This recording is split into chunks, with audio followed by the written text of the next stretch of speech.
Hello po guys, shoutout po sa ating mga small TikTokers dyan. Nakonti pala yung mga followers, mga likes, mga supporters. Kung isa ka doon guys, panoorin mo to dahil may mga ituturo ko sa inyong tips para tayo umangat dito sa TikTok. Simulan po natin dito sa ating video. I-comment po natin tong hashtag patropa ako rito dito sa comment section. Lahat po na magko-comments niyan, i-heart nyo po yung comments nila. Then, kung may nag-follow sa inyo, yun lang po yung i-follow back nyo. Then, pag di pa kayo na-follow back guys, bigyan nyo sila ng 2 araw o 3 araw. Dahil yung iba nating kaibigan dyan, masipag po sila mag-ikot sa mga live po.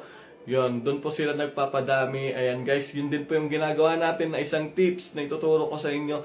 Nagla-live po tayo araw-araw po. Then pag nakita nyo nagbiblink tong account ko, meaning po naka-live po tayo nun. Pasok kayo dun guys. Ayan, makinig po tayo sa ating host para tayo makarami. And then wag lang po tayong papasok doon tapos lalabas din. Wala rin po mangyayari guys.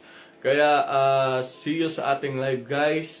Sa mga gusto pong umangat dyan, kung masipag kayo, may free time kayo, pasok kayo dyan sa ating live, tuturuan ko kayo doon.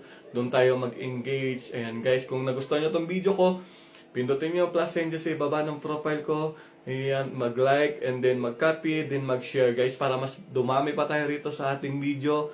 Ayan, para mas marami pa tayong matulungan na small TikTokers natin dyan.